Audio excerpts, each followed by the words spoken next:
Is this the story of how I ended up in Dubai? How much time have you got? I was depressed. I left my partner at the time. I had no money because I was out of work for 6 months. I really don't want to cry. Oh God, I really didn't think I was going to get upset. Everyone was so welcoming when I first joined. We had a connection like it was meant to be. To overcome those challenges that you had, it's an incredible story. The universe was kind of saying to me, you are better than the life you're in right now. It has been the best decision I've ever made in my life. It's not as easy as some people are making it look. You have to either be different or be incredible. And wear an orange suit, apparently. Everyone has taken the mick out of me for the orange suit. This is a very easy industry to completely let yourself get consumed by. You need to have a hobby that is like a release for you. If anyone is deciding to take a chance on themselves and move to another country, the rewards you get for doing so are so worth it. Welcome to the Dubai Guide. My name's Guy Last and I'm the owner of Guy Last Recruitment. We support candidates from all over the world source and secure their dream job in Dubai. On this episode, my guest is Nikki Cowell. We supported Nikki in securing a job with a real estate company in Dubai, and she joins us today after starting there only 7 weeks ago. She's already broken their company record for the most commission generated for the shortest amount of time for any new starter. Not only that, but within the same 7 weeks, she's generated over 1.4 million views across all of her social media accounts through her creative and sometimes controversial content. If you're on the fence about making a move to Dubai, this conversation is going to clear up any uncertainties you may have. So let's dive in and get inspired.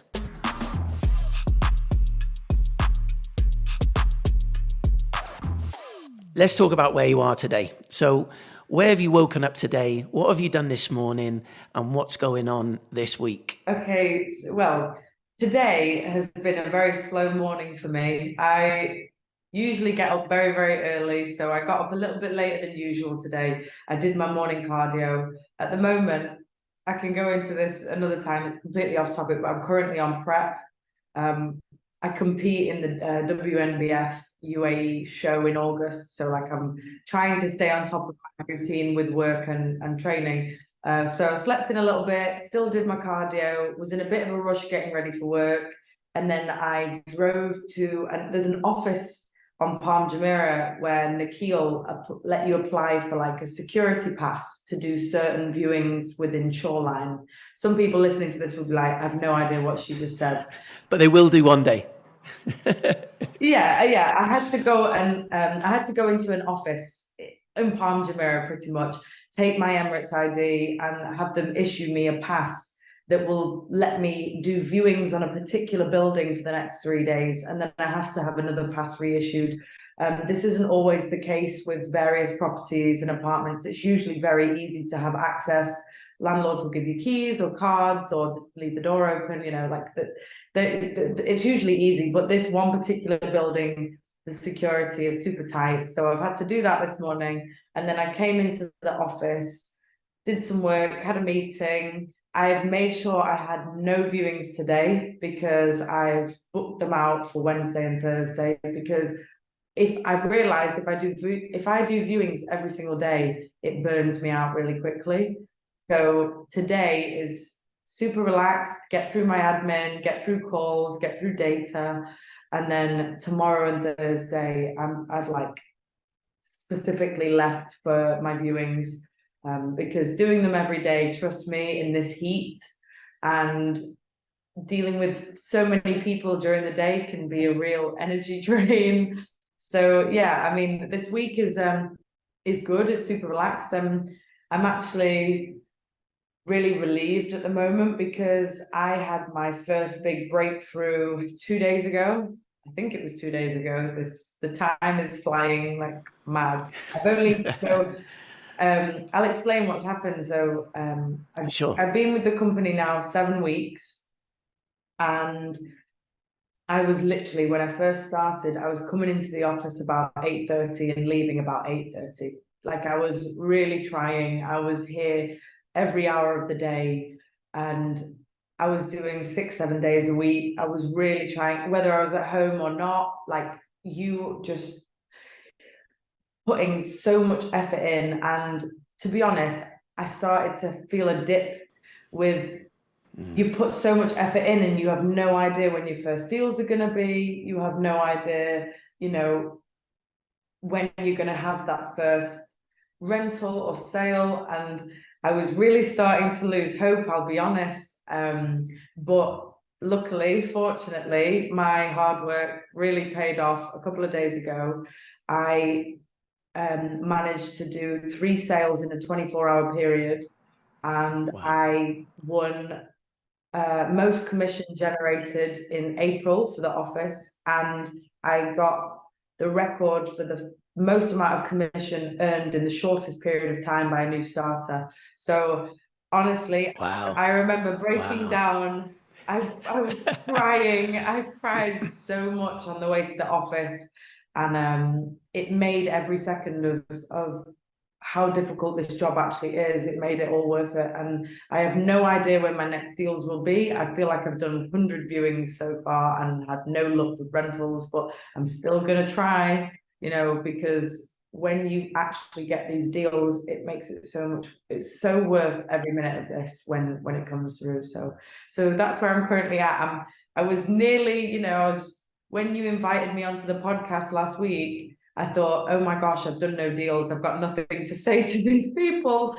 But fortunately, I managed to do that in the last couple of days. So massive congratulations. And all of your hard work ultimately is paying off. And I have no doubt now, I've seen it time and time and time and time and time again. And I'm sure you've been told the same thing. It's getting those first 1 or 2 over the line. yeah. And the rest will come, you know, and it does begin to snowball. What is your background, your work background, and what was your life like before relocating to Dubai? Just a glimpse into that. Before relocating to Dubai. So is this the story of how I ended up in Dubai? How much time have you got? Okay, so let's say about 6 years ago, I used to be in leasing in the UK. I covered various areas in Cheshire, and I did it for about 2 years. I actually previously, when I was in high school, I had no idea what I wanted to do for a job. I didn't want to go to university because I wasn't sure what I wanted to do. I ended up being a waitress, you know, doing all sorts of jobs. I was a cleaner, KP, everything, any job, you name it, I probably did it. And then I realized I really loved property. So then I went into leasing, and I really liked leasing. So I just stayed in that. And I ended up leasing luxury property. But I don't know whether I was naive at the time or whether it was my company or what, and I won't shade them, but I was on minimum wage and leasing luxury property and making no commission for it. And even though I really enjoyed the job, I really enjoyed the properties, I started to fall out of love with what I was doing because I felt I was not being rewarded for the effort I was putting in. And a lot of people at the time who I would speak to about how I was feeling said, you've trained all your life, you're always in the gym, you're always playing sport, maybe you're more suited to a job in sport, or why don't you be a teacher, or why don't you become a PT? And I thought about it, and at the time I was training friends as well, so I was like, well, I already kind of do this for free, so I thought maybe I'm more drawn to something that's a hobby of mine. So I left my job in real estate and I became a fully qualified PT, and I did that until COVID. So I did that for like 2.5 years in gyms. I loved my job and I love exercise. And then when COVID hit, I went online. I was like an online coach. I was filming things on social media to help encourage people exercise. I was doing all that. And then sadly, I really don't want to cry. This is why it's really oh God, I really didn't think I was going to get upset. You take your time. Like on and off during this time. So like between the transition of non-COVID and COVID, I was also a carer for my dad, and he just wasn't very well. And when COVID hit, well, just before COVID hit, he was released from section. So he'd come out of hospital from like an 18-month bout in hospital. And we had him on a rehabilitation program, and I was trying to work whilst care for him and try and, I don't want to say release him back into the community, but kind of try and get him back on his feet. But then because of COVID, he was isolated at home. He was terrified of going outside, you know, all the news and the rumors, and of course. And he ended up just spiraling completely. And bless him, he ended up taking his life 5 months after being released. Wow. And it made me completely just spiral. I was just depressed. I left my partner at the time. I stopped working for about 5-6 months. I just completely had no idea what I was doing with my life. I stopped training. And then a friend of mine reached out to me and she said, "We've not heard from you for months. Like, are you okay?" I said, "No, I'm not okay." I was having therapy at the time. And she said to me, "Are you still training though? Because that really helps your mental health." And I said, "No, I'm not actually." And she said, "Are you still playing rugby?" Because I played for a couple of years and I'd stopped doing that as well. And she said, "You really need to start playing or doing something that makes you happy because you're obviously very depressed." And I said, "Yeah, I know I need to, but I need a goal." And because rugby I love, but I needed to have some other kind of motivation to train.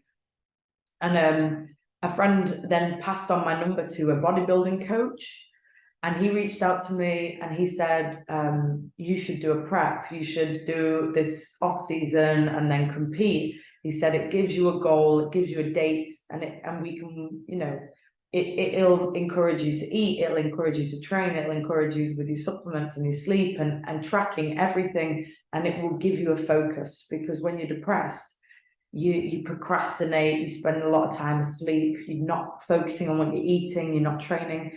And I thought, do you know what, I'll give it a go. I'd never done it before, and I just thought, I need a goal.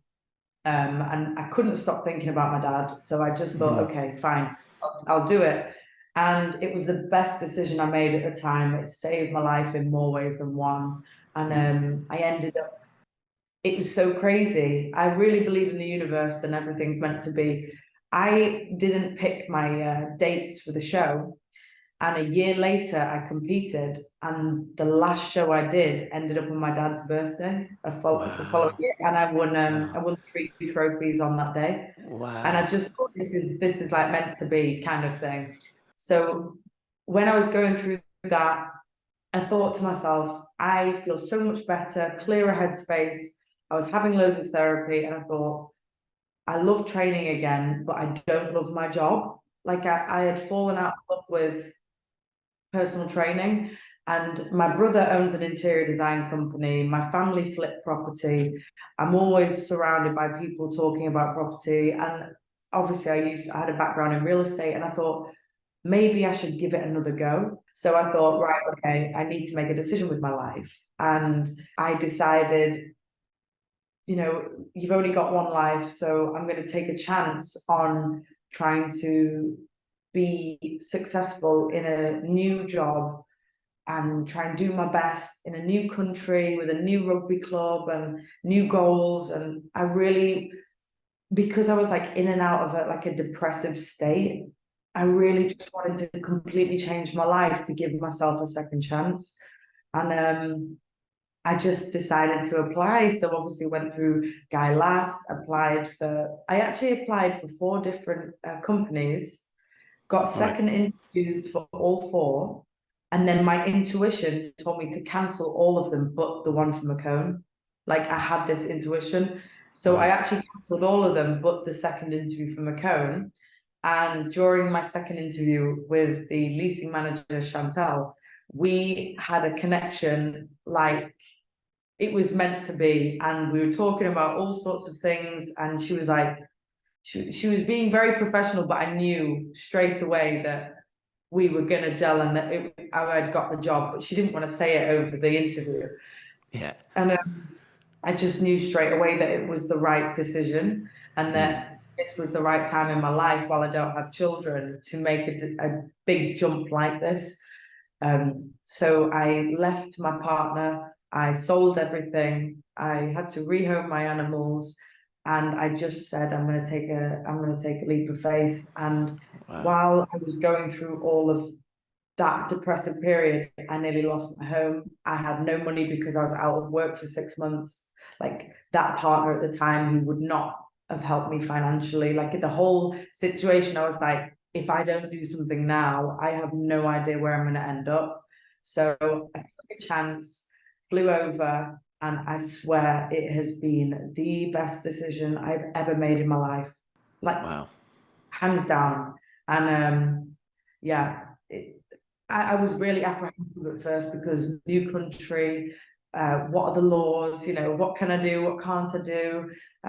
Meeting new people is quite overwhelming, but especially this company have been so supportive, really welcoming, and they've made the process of, having your biometrics done, having your bloods done, having everything, the application for the visa, opening a bank account, helping me with getting my phone. Like, they help me with everything, how to get a car, what to avoid, how to not get fines when you're driving down the motorway. Like, they helped me so. I mean, I have already got done for speeding, but like, they just help me so much. And I swear, if anyone is deciding to take a chance on themselves and make the decision to move to another country, prepare yourself to work extremely hard, but the rewards you get for doing so are so worth it. Of course, and it's so lovely to be in another country, but it is hot. It's very, it's going to get even hotter very, now. very hot. In Yeah, May. like I step outside to go for a viewing and your back is already wet. Like, you have to just put up with that. But yeah, so that's pretty much how I ended up in Dubai. I had a lot of things happen to me that the universe was kind of saying to me, you are better than the life you're in right now, and you need to go and push yourself, because I wasn't challenging myself in where I was at. I was stagnant. To even think about, I'm just going to go and get a job in Dubai, regardless, a decision is always very, very difficult. But to overcome those challenges that you had, but it's clearly paid off. In what you're doing. It's an incredible story. What would you say is probably one of the hardest adjustments that you've had to make? To be honest, there hasn't been a feeling where I've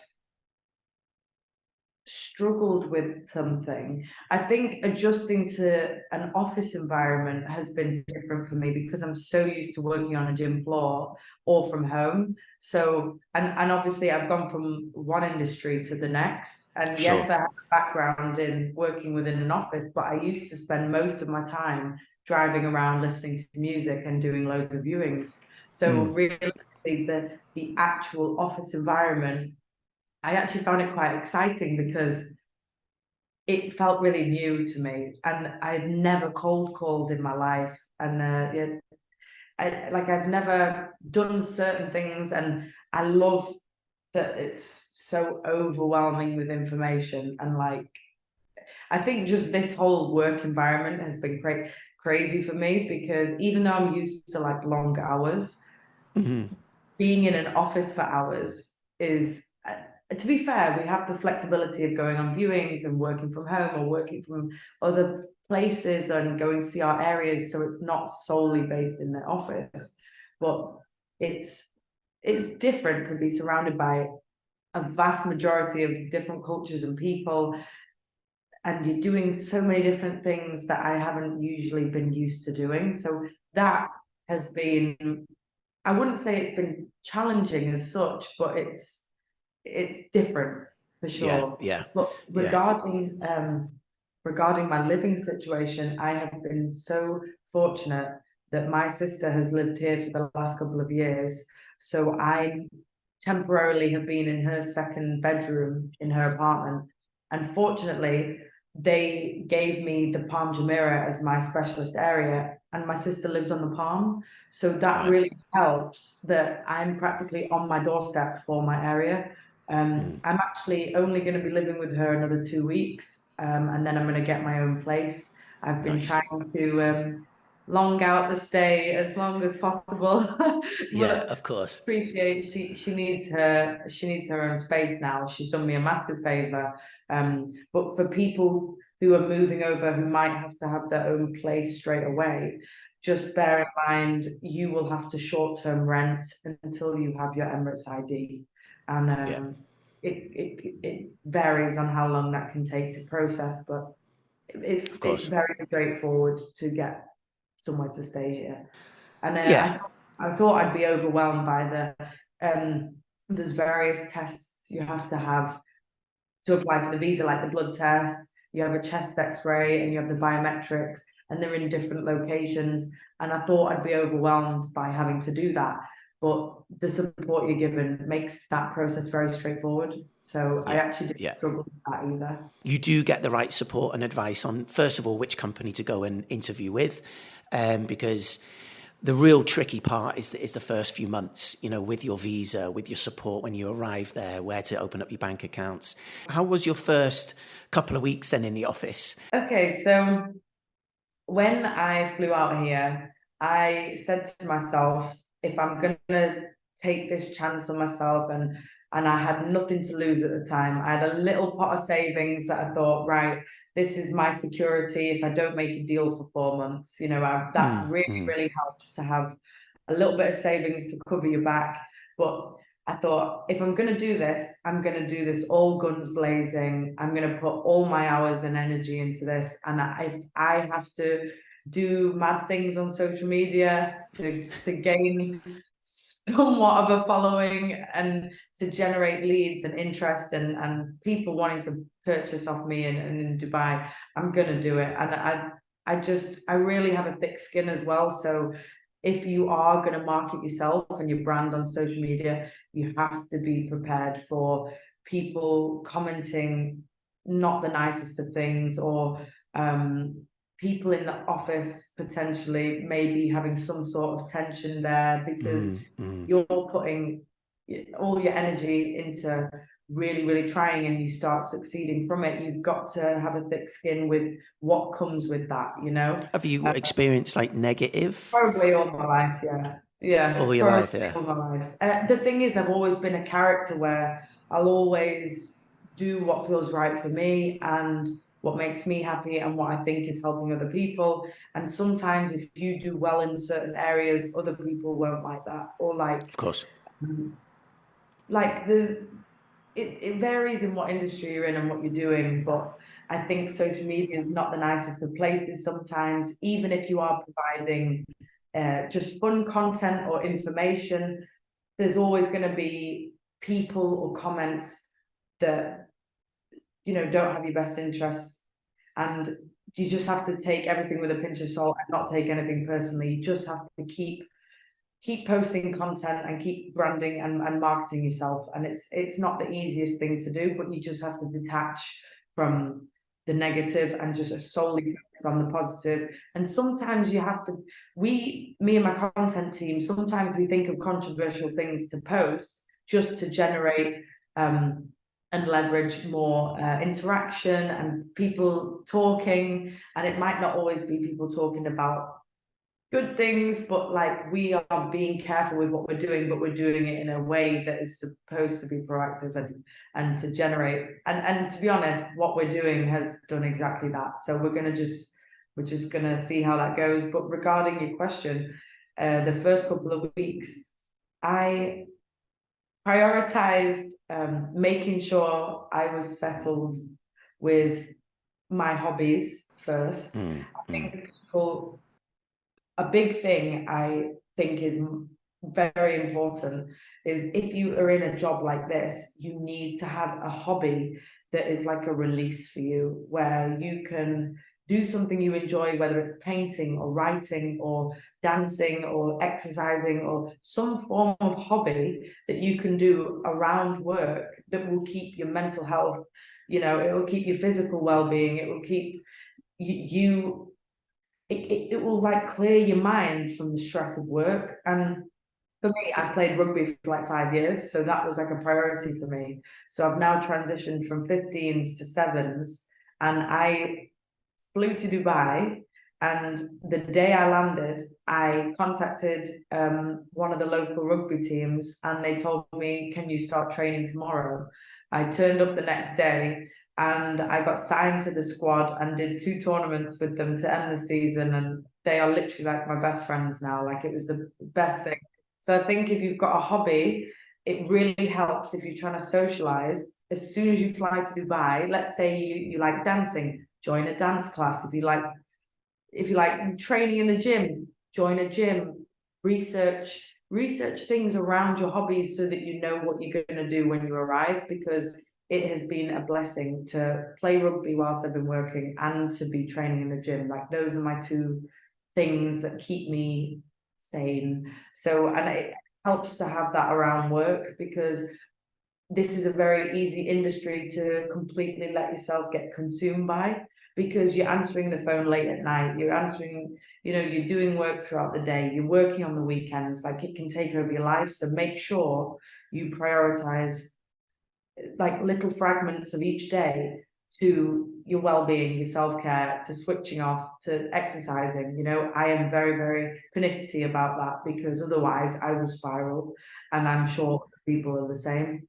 The first few weeks were just me guns blazing, working a lot, training a lot, and then I decided to enter this show.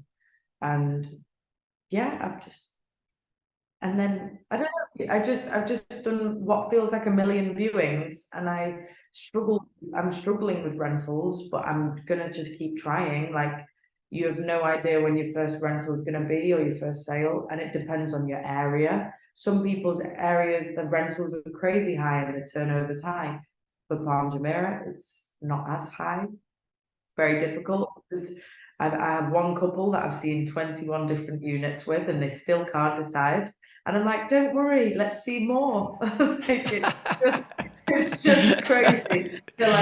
So you've just got to look after your clients and really try and find out exactly what they want. Sometimes they don't even know what they want, but you have to really just keep trying. And to be honest, since getting those deals, I've kind of taken my foot off the gas slightly, only because I really didn't want to burn out too fast. Sure.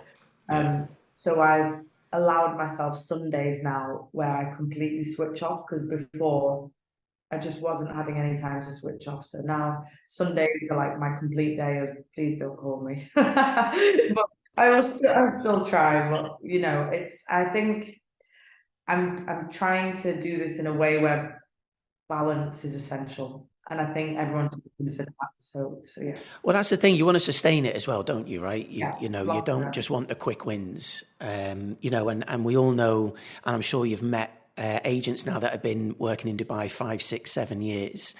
And forget financially what the situation they're in, because I'm sure, you'll know some of the people that I know, they're set up pretty much for the rest of their lives, but they're going to be able to sustain it for another 5 years, because they have worked out that balance. And I think what you've done is very, very smart, whether it was your just your intuition that has done that, or whether you've been given, some form of advice. Which I think is incredible. And you've had that, it's always great moving to Dubai, knowing someone, and you having your sister there has been, I'm sure, has been a great part as well. But for people that are moving over there that literally know no one and moving into the office, and how would you say the social scene and the aspects of socializing, how easy is it to meet people, to be invited places, to sort of be recommended, sign up for these dance classes, or sign up for, these water sports, get out and do your hobbies? What's it like on the social side? It's so much easier than the UK. And if you're walking down the street and you say hello to someone, they're more than likely to welcome you, say hello, have a conversation if needed. People are so much more friendlier here that I found.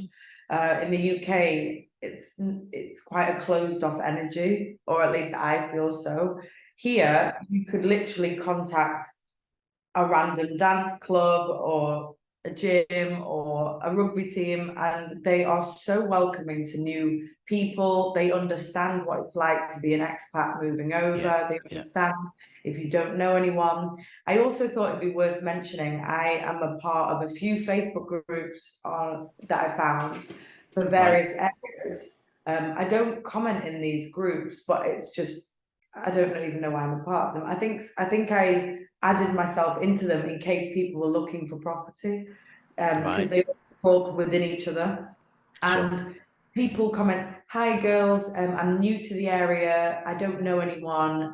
Does anyone like walking down the beach? Has anyone got a dog?" You know, people are reaching out to random people, and the comments of yes, I'm new here too, and yes, I like walking dogs, and there's about 30 different comments of girls who say, "Let's all meet up for brunch."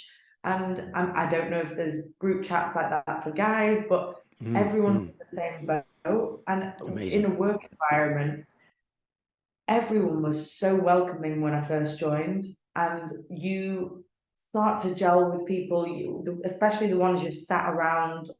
You might hear, I think it's very interesting, they make sure that every month the seating plan changes so that different people speak to different people. They try and encourage here that everyone kind of gets to know everyone, and it's such a nice environment to work in. But for people moving over, you can literally go into a bar and you'll make 5 friends, and it's crazily social here. I think though it depends if you like socializing or not. I personally would rather meet people in a gym. But some people genuinely like going out and meeting people in other ways. But regardless of where you are and what you're doing, everyone's very friendly. So it's absolutely super easy. Everybody has gone through or going through the same thing as an expat. And I think it's always it's enjoyable for people to welcome new people in Dubai as well. Is something that I always found. If anything, it's probably too sociable in the fact that it can be a distraction, which is on the other side, you have to be very careful, particularly going into the type of role within real estate or any role in Dubai, really. The main focus when you move to Dubai to start a new role, the main focus, at least for the first 3 to 6 months, is to settle in and perform and, you know, find your way in your office and at work. For sure. And I do think for those moving over, bear in mind that you are going to be living off your pot of savings temporarily while, you know, you don't know when your first deals are going to come through, because this is a non-salary job. And yes, the Dubai lifestyle is very Lamborghinis, nights out, bottles of Magnum, all this crazy partying, or at least it seemed to be. And it's an expensive lifestyle if you want to go down that route, but be careful and be mindful of your spending. Especially in the first 2 or 3 months. When I first moved over, I was being a bit mad with money, and then I realized actually, but it was more so in salons. You forget that prices are different in different places, and I spent, it makes me feel sick, but I went into a salon in the mall and I got my nails, eyebrows and eyelashes done, and it cost me 400 English pounds. And I thought, I thought I should have asked them the price before having it done. But so like sometimes please ask the prices of things before you have certain things done, because you realize you're not in the UK anymore. It's not £30 to get your nails and eyebrows done. You have no idea what the prices are going to be. So be careful with certain things, because it's very easy to blow your money. And if you don't have a lot of savings, you'll be getting a flight back to the UK sooner than you think if you just keep spending it and going out. I think set yourself up, be social, but be mindful. And then when your money starts coming through, then you can go and hire a Lamborghini for the day or whatever you want to do. But just be careful, you know. Of course, coming into an environment where you're not being paid, and you know, what advice would you give? Well, when I worked for an estate agent in the UK, it was a salary, and that it was fine, but obviously it's capped. When you have a salary, you're capped. And I knew I didn't want to progress within the company to be on a higher salary in a different position. I just knew that wasn't what I wanted to do. I wanted to just be paid more doing the same thing, and because I was very happy with what I was doing. When I was a personal trainer, you're completely self-employed. The only money you get realistically is what you get paid by clients, and then you either pay the gym to work from the gym. Sometimes you can get money off what you pay the gym if you do classes, like a certain amount of time, a certain amount of free sessions. There's ways around reducing your gym rent and things like that. But I've been technically self-employed now for a couple of 4.5 years. Got you. So I'm used to going through periods of having no money. I'm used to not knowing, kind of how much am I going to get this month. I'm aiming for this month. And to be fair, I really enjoyed the fact that I could kind of charge whatever I wanted. I could work as much as I wanted. I had the flexibility of being self-employed, and it was great in a gym for the time being. And then obviously COVID hit, and don't tell the government, obviously, I mean, they're probably listening, but I converted my mum's garage into a gym. So I was actually personal training from the gym. I was also charging people a membership for the gym. They'd just come in, they'd use the equipment for an hour, and they'd put the speaker on, they'd give me maybe 40 quid or 20 quid. I can't remember what I used to charge for it. I think it was in fact, I think it was a £15 for the hour or something. If they wanted personal training, it was like £40 the hour. I can't remember. And then I used to do like weekend boot camp classes outside with a team of people. Like I just kept people exercising, but it'd just be cash in hand or transfer. And it was great because, it was better than having a salary because you can earn slightly more. However, I still had this feeling of my time is still capped to a certain amount, and I'm only earning if I work within these hours, and I can only earn X amount a day doing this. And when I went online, I enjoyed online, but I didn't like that it wasn't as social. I never saw anyone. I'd get maybe videos through technique advice, this, but I was just working solely from a laptop, and I just started to feel a disconnect. I have to be with people, I have to be around people. And it's easier online to make more money. It's great because you're not limited to being paid for a certain time. You can sell whatever you want and earn more money. But then again, that's hit and miss. You don't know when you're going to get money through. I used to sell my own personal these resistant bands and ship them off, and then I used to sell the protein supplements. So you've had an entrepreneur, you've got that entrepreneurial side of you as well, obviously. I mean, you just do whatever you can really to try and. But I think deep down, I've always wanted to do something that provided financial security for me and my children. That general idea. Sure. And I've always kind of had that. Well, what can I do now? How can I make this? How can I earn more? And when I realized I could use the skills I already have in a non-salary job in another country, but it's actually uncapped commission, I thought, well, the possibilities of becoming financially independent for the rest of my life are limitless here if I really put all my efforts into this. And you hear of success stories. A friend of mine actually went through Guy Last, and his name's Conor McKay.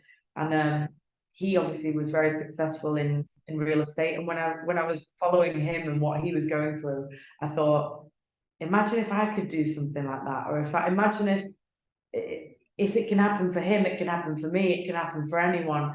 And I just thought, I'm going to take a shot at this, because sometimes it takes one little catalyst to make you want to make a big shift, and you are not able to achieve that if you put, your intention in the actions of doing so. But yeah, I've always in the last couple of years I've been self-employed, used to having this kind of money, no money, and then obviously the bouts of depression and the time off work, that really didn't help. I was absolutely skint, but I was given another chance. I think touching on a point, about the ups and downs, I think what the Dubai real estate does offer when you do sell or rent, or when you do get paid, there is the opportunity for substantial amounts. And as long as you don't go buying Rolexes and Ferraris every month, you can put a large chunk away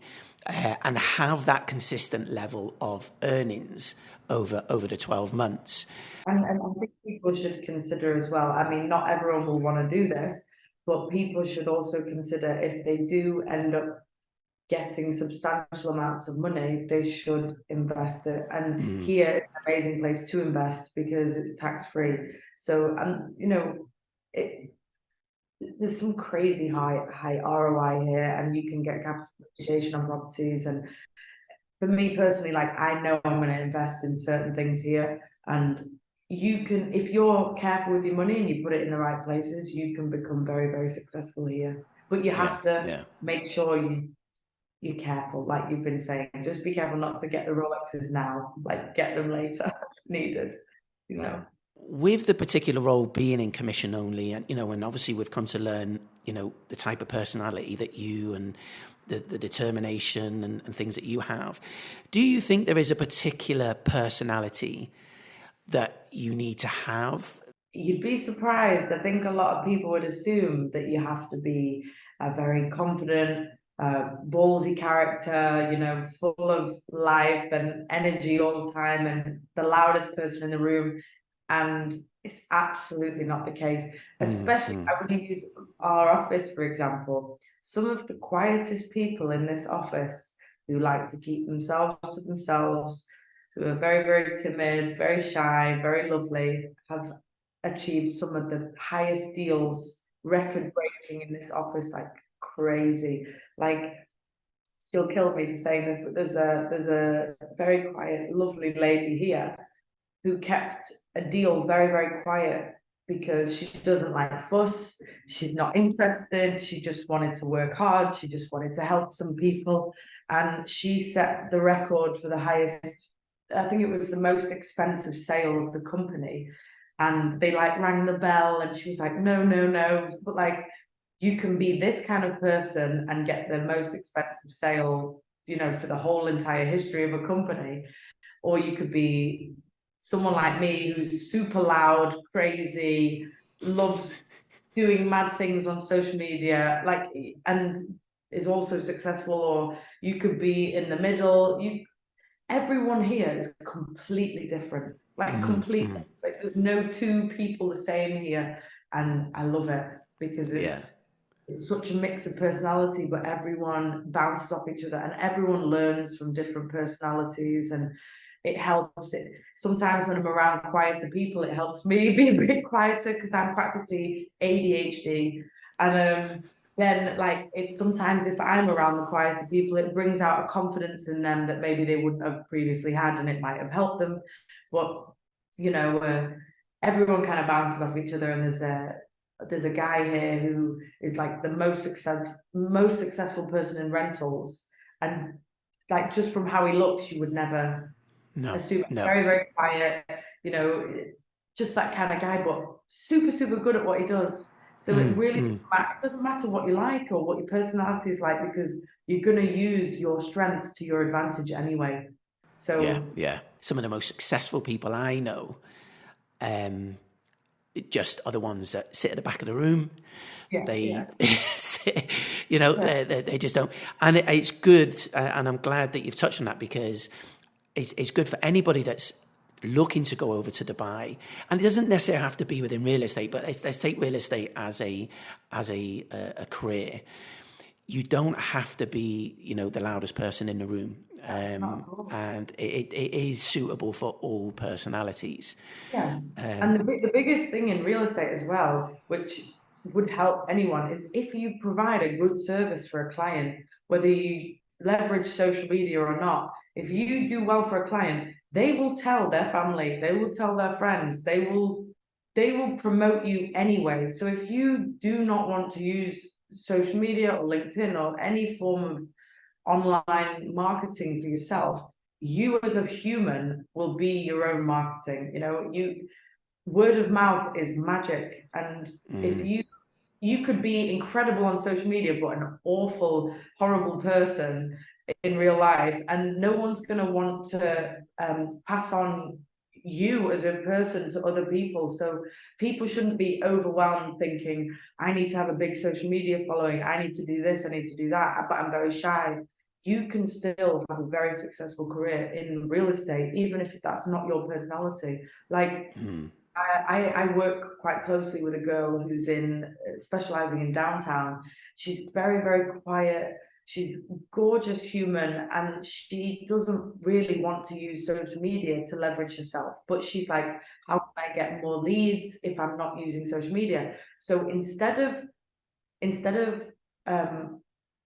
overwhelming her by making her do something she's not comfortable with, by trying to bring out a personality in her that maybe isn't right, we said to her, social media, you could try something that suits your personality while still advertising yourself. So instead of doing like a crazy talking video, they film her walking through her units, but just she doesn't speak, she's just showing the unit, and she just happens to be in it. And she said it's brought out a confidence in her, and she has content to put out there, and it gets to show her units, and she gets leads from it. So it doesn't necessarily mean you have to have a certain personality. Just find how your personality will fit a certain type of content. That's a great bit of advice. That's a great bit of advice. And again, it's on various platforms as well, right? It doesn't necessarily have to be on TikTok or Instagram.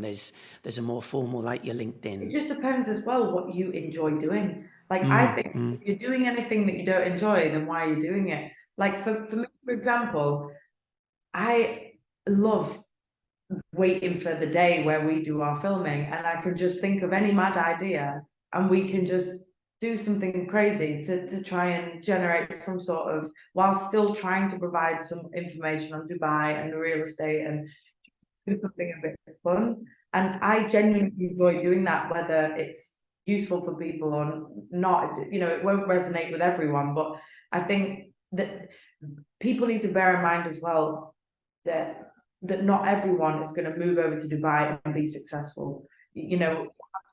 It's not as easy as some people are making it look. Like, you really need to either, the market is so saturated that you have to either be different or be incredible. So it's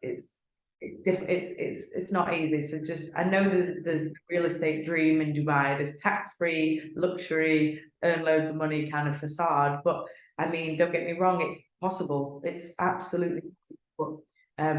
Just don't be disheartened if it's not quick. Immediate, of course, yeah. No, and that's again just an important factor for anybody going into Dubai real estate. I'm of the belief that the market has always been saturated. Yeah. When I first started in 2006, 7, 8, based on what was available and the agents out there, it was saturated. Now, of course, Dubai's now grown. When I first started, downtown wasn't there, Palm Jumeirah wasn't there, Dubai Marina was being built. So, there was one bridge from Dubai Marina that was held up by scaffolding over to Emirates Living. You'd go down Shakeside Road at 8 p.m. at night and no one was on the road, but it was, so, and then you've seen it over these years, and for what's available and the amount of investment and clients that are coming in, yes, numbers within Dubai real estate agents are large. The percentage that are actually on the ball and delivering true value and service, I would say there's still huge opportunity for anybody that does it right, and consistently do it right. That's one thing that I was nervous about before coming over. I thought, there's thousands of agents, there's so many different personalities, and there's so many of hundreds of people creating content. I thought, how am I any different to any of these people, and how am I going to create a successful career for myself? But one thing to bear in mind, you will be successful being yourself and working hard, and just really... and wearing an orange suit, apparently. Yes, everyone has taken the mick out of me for the orange suit. I've been made into a meme. That happened I yesterday. saw today, yeah. Yeah, that was funny. I mean, I thank God I have thick skin and didn't take that personally. But yeah, I made it onto OnlyComs. So I am It now means you're doing things right. It means that you're doing things right. exactly doing things right. And I was very surprised that I thought, right, I'll make a few posts to see what happens on social media, just to let people know I'm doing real estate in Dubai. And my social media team are phenomenal. Like, they are amazing. And in 7 weeks, we've generated over 3.5 million views, Wow. both TikTok and Instagram. Instagram, I think my highest post is like 85,000 views, and then on TikTok it was 1.6 million for one video, and that's in 7 weeks. And I Wow. said to the team, if we can actually just keep going at this, it could end up going crazy. It's already been crazy. And people have said to me, "Oh, you're doing all these silly things on social media, like in the orange suit and jumping in the sea and all this crazy stuff." But and obviously it's going to get worse. But like they said to me, "Are you actually benefiting from this?" And I said to them, "If you think that there isn't a correlation between me working hard and leveraging social media and what I'm actually earning, like." You can say your orange suit looks silly, but I'm gonna laugh at the end of the day, because it's Exactly. just exactly. So like, if you want to leverage social media, it can really work out for you. However, you don't even have to use social media to be successful. All round, Nikki, it's a great story, and I certainly are excited to see what the next 7 months has in store for you, and definitely want to get you back on in 7 months. Let's just do that. 7 weeks, 7 months. Well, before you go, there's a quick fire question. Just some interesting ones, just to see what your preference would be. So there's only 10. Beach or desert? Beach. Beach. Downtown or marina? Marina. Brunch or dinner? Dinner. Sushi samba. Oh, okay. Is that a recommendation? Yeah. Yeah, for sure. Sushi samba at night. Very, very nice. Yeah, my Good. favorite. Okay. Traditional souk or modern mall? All of Emirates. All of Emirates, yeah. All of Emirates, yeah. Okay. You been skiing yet? Have I been skiing now? No. That's for another time then. Yeah. Did you spend Christmas in Dubai? I'm trying to encourage my family to do Christmas here this year. Nice. Because we've never. So I'll let you know. If we do Christmas here, I'll let you know. Let's do that then. Okay. Sales or lettings? Sales. For sure. Rugby event or bodybuilding event? Oh.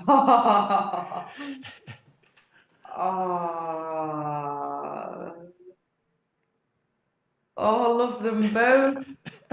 Okay. Do you know what? I have to go with where my heart is, rugby. Rugby. Are you going to play in the rugby sevens? I'm playing in the Dubai Sevens in December, if anyone's watching. Excellent. I compete at the end of August in the WMBF UAE, if anyone else is watching. So yeah, I compete in both. Amazing. Indoor or outdoor activities? Both, okay. Apartment or villa? Villa, if I could afford it. And last one, city lights or beach views? Oh, I like them both. At home, I've got beach views with city lights. So just to rub that one in before she leaves. Yeah. She lives on the beach with the city lights. Live at the palm with very nice views temporarily. No, to be fair, okay, I'm gonna be honest. I love the lights in a city at night, especially. I love it, but nothing will ever compare to to nature for me. It's got to be beach, forest, that kind of vibe. Like, so beach over city for sure. Very good. Well, thank you once again, Nikki. It's been an absolute pleasure, and we look forward to having you back on. Thank you. So lovely to meet you.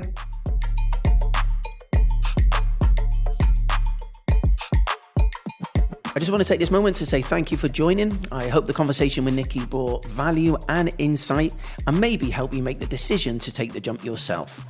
If you want to speak to our team for any support in either finding a job or in relocating to Dubai, check out the link in the description and follow us on social media. If you have any questions you would like to ask our future guests, please submit them via the email link, again provided in the description. Stay tuned for a sneak peek on what's coming up on the next episode. We was only planning to come for a week. I was just sold from the very beginning. For me, it was just a no-brainer. There was a huge market out here. If you are driven and you're willing to put the time in, you can earn uncapped potential. The very first thing that I noticed was how different the market is here compared to my experience back home in the UK.